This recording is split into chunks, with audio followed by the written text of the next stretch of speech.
That means as my canapan, or got to 7 to mean secrets or some pacapan. Or Papa Gada to me in Yasamanaka. Over 2 secrets or 7 year Duma. What you say? Over 2 and Pacafo. I yet can't say no. Jemesokas, amen. The madam, comfort that. Or got to 4 then no.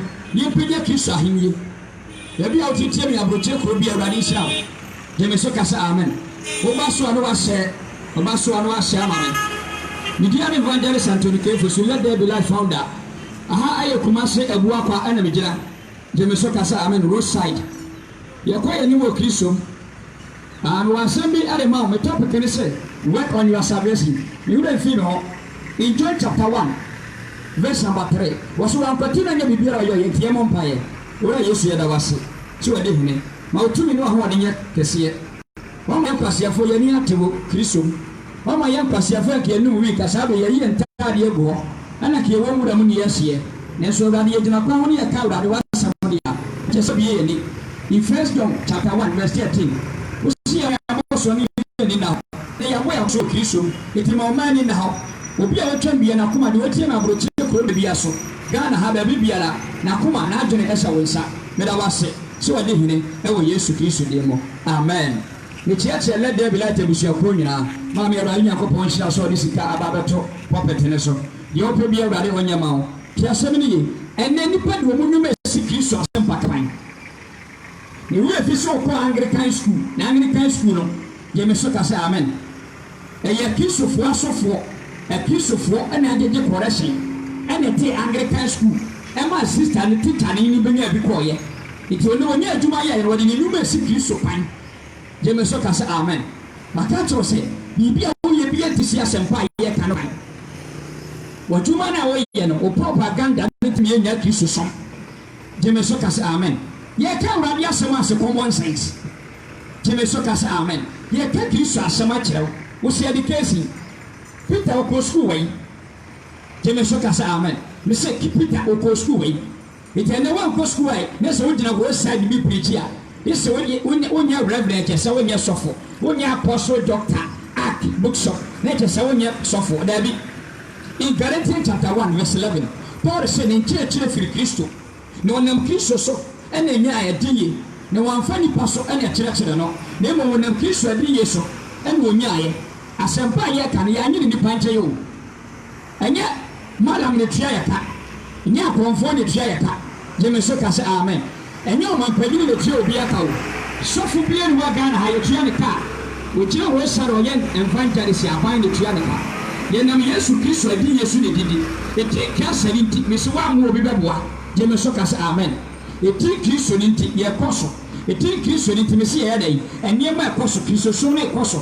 What about your Bible war? Do you remember sorry to Radiasem? Who buy and the soul of Tosha Bible yeday, ever. If you conform the end, you could offer to Fona, Madam, the Sitna Davani and Yadia Juma, Sakra Wagan and Yesuba, a conform Sakra Magane, politicians, and most Sakra Magane. Jemesokas, amen. Business Messi, among them, Rosso, Netilia, Togo, and then Penny, and Namun Rosso Toniama, was Sakra Magane. Jemesokas, amen. In 365 years, Jemesokas, amen. And you will be your content, no Christian. What I say? 1 year, I have 12 months, Papa Meboa. 1 year, I have 12 months. That 12 months, you know, you have 365 days in the room. Not a single day. And what you may years was so you Christian. Not a single day. Not a single day. And I will put the Christian more dance here. But my class here will say, Christian will tell you 1 minute. You say, I'm a 12 Meboa. A month what the man will answer the same video, the machine. Jemesokas, amen. Near from Brantier, near from Maya, and near to T-shirt Yamomo. Jemesokas, amen. Near Tinipa who dance, you three Nikis who dance here. You Tinipa who dance you. Why, yes, say. Why, yes, we will buy whom you say. We're some of them, say. It's the end tomorrow, and Paya, dear Maya, Jemesokas, amen. It's the politicians. Say about to require a Yamonsi self video. No one Nikis who dance here. Nakis, I be a mamma. The assembly, Kiss, I be a mamma. You call Timothy can send me. 2 Timothy chapter 4 verse number 9. Was in any Timothy and then many general minor, a praying for any quada, many general. Jemesoka amen. Nobody can send be said. Was say Timothy can send be said. But what they bring intent him. If he said, dear my person, say we are say, Egan Hoko, and they say we are sinti. Say we are sinti. In the pay we will know so, and you put the prayer. Jenny, 3 what is the 3 good part of Sabua? What the money to tell to say, I know my way, Prabu, my Prabu. Jemesoka amen. Nipe Kunipa, Nipe Pedibra, Nipe Rubra Baby Anacho. Woman upon naked, and no man at 2 of them. Jemesoka amen. Candles are yaso so dorsal. If you boy, Yentem never kiss on Temtem. Yentem, Nekiso Flow, Yentem, Nekiso Flow. Mr. Fred, Sister Days, no, I'll pay you. 2020, a year of lesson. 2020, a year of lesson. I was so be any Syrians and who this year, every say year with 2020. Sabreson of Boniadas, Akoso Dos. You must look as amen. Sabe, Anna Bonnie, a Koso. Sabe, a woody Koso, Sana Chrono, I hear fasten, and some year I do so. Baby, what if you do that? So, yes, Jemesoka amen. There be a Tifia dream. What so yes, some Rantia will say. Like a baby on your security, because yes, need to rent for sports stadium. Gada, Nipa, never figure go. Need to rent any mamba waffle. Nakobet me and Yansa. If you beg arm robbing, Jemesoka amen. And Sugana, by in 4, I yan as Sabi a tipper or Saki a Twitter for a Briansa and San, yea. And Sunny, yes, someone will say, Jemesoka amen. Who program a net to a man for no pure consa, no pure yansa. Jemesoka amen. No pure bill, Yakup some Tino. Our became Bassam, secret to Ponia or mining Padani paying 40 years. Near to be ready to be attained. What you say? Jemesoka amen. The Castle be a train and said in 2 Timothy chapter 3 verse 16 was in a challenge now. Every Yakupo Homimo, na Ayama at in church, attend ye, tell me, Jemesoka amen. Was a challenge now, every Yakupo Homimo, and never Juma am a good Juma Meboa. Mumu Yamunia campaign, Mumadumpum, Crusade Yamunkam, Yamkam Meboa. Not a single day, not a single day, and a Matamia Aka News or Ghana, near Catches or Piasaka Wagon, what to be that? Jemesoka amen. Yaka Ghana news will be 6 o'clock in the morning, 12 o'clock in the afternoon, 6 o'clock in the evening. Near catchers will be a saka and Agina, yes, Ubamatibida. Yanquasia phone you better move for, and so you come on far. Why do you work with school to home from a war? Jemesoka amen. The patch of Peter and go school. And so, Papa, we are quite, you know, one of the kids of dinner, not nine. The too many seen so. What do you say? Now, suffer. Kiso no kisu. What in a safu si Peter so. Ne Peter on co school da. Jemesoka amen. A plant a young boy. Me say, Kika one semuso. Ne break kiso montem. Na dema apese we as a Thessalonica. And ne bimu pese we as enum India. Epen no. Epen kawa down separate a young boy. Young girl, kawa down separate. Sister, Chenny da utemo kadie. Dear what you are told was try to work on your salvation. You can't find your wajuma. What it? Me say, oh baby, why so more? When you can't find your wajuma. Satan do your juma.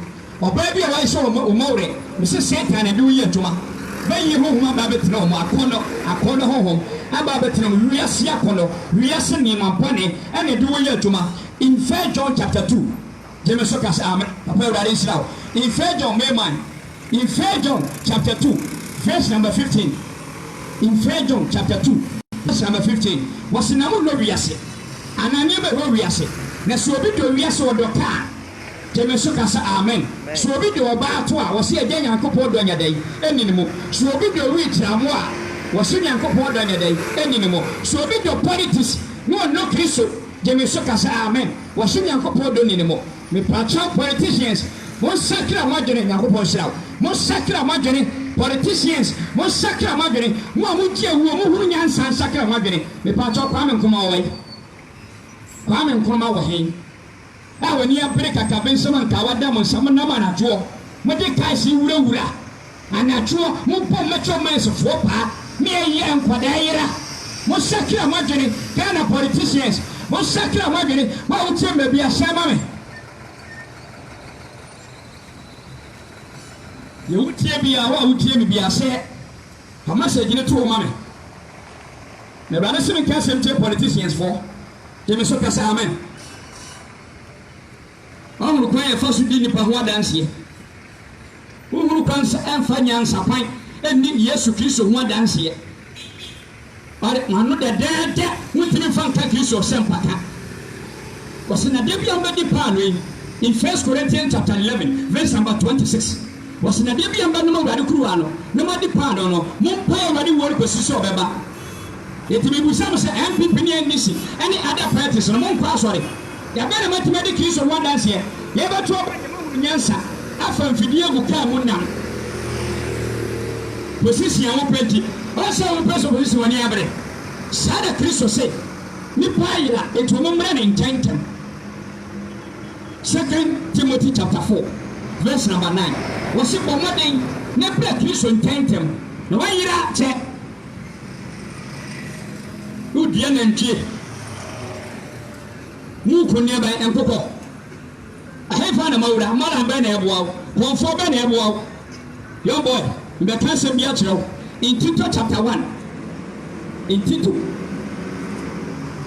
chapter 1 verse number 16 now the masen para ba wiye brate no koye na djuma je me so kasa amen Tito chapter 1 verse number 16 wose no kase woni mo nyankopon nenso wode onwuma pono ene nipa kare anim kire nyam so mpa amen ipa cho me MC me DC minim nyankopon pa efa na ewura ya DC ekwa ba so na fa so to ka ekwa ba so na ba so si wodan je me so kasa amen ka na wutim no efa na dura edura na doa ka be na ya wodeko efa ura eduru ko shada weekends na Friday ene obekwa hen abrante young boy obekwa kwotena hen etiene nipa kase wonim nyankopon enso wodo mu nwoma pono ye kare ye nim kyerɛ nyam so pa Ghana ha ye pam wo hoden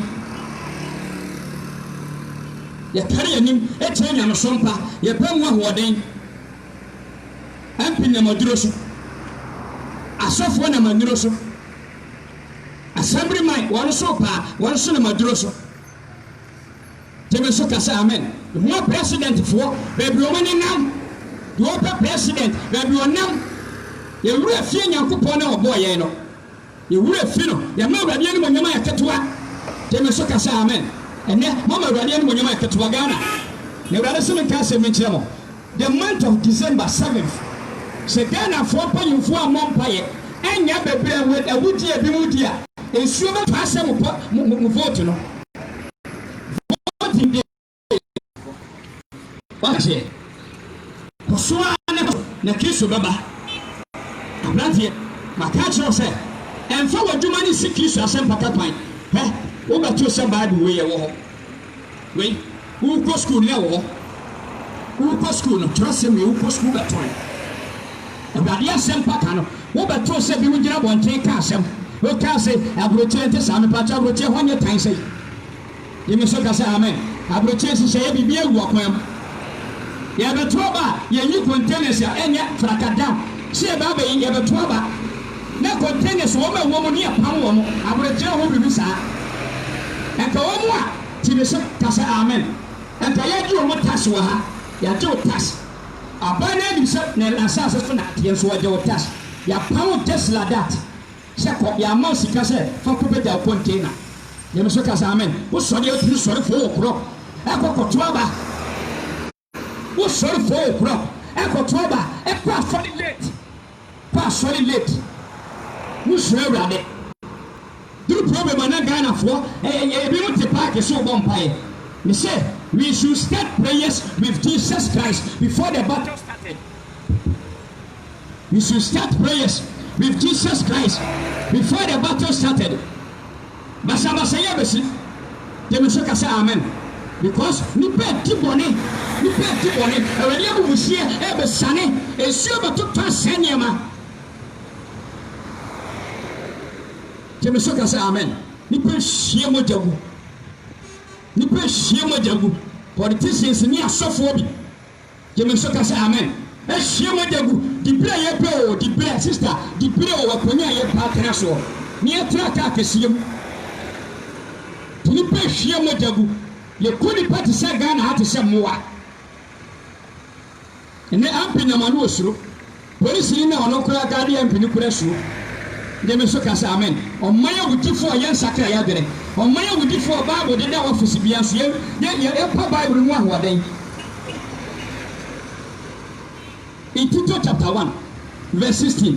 Wasu wo kase, wo wani Nyankopon so mo boa. Obia ni ho.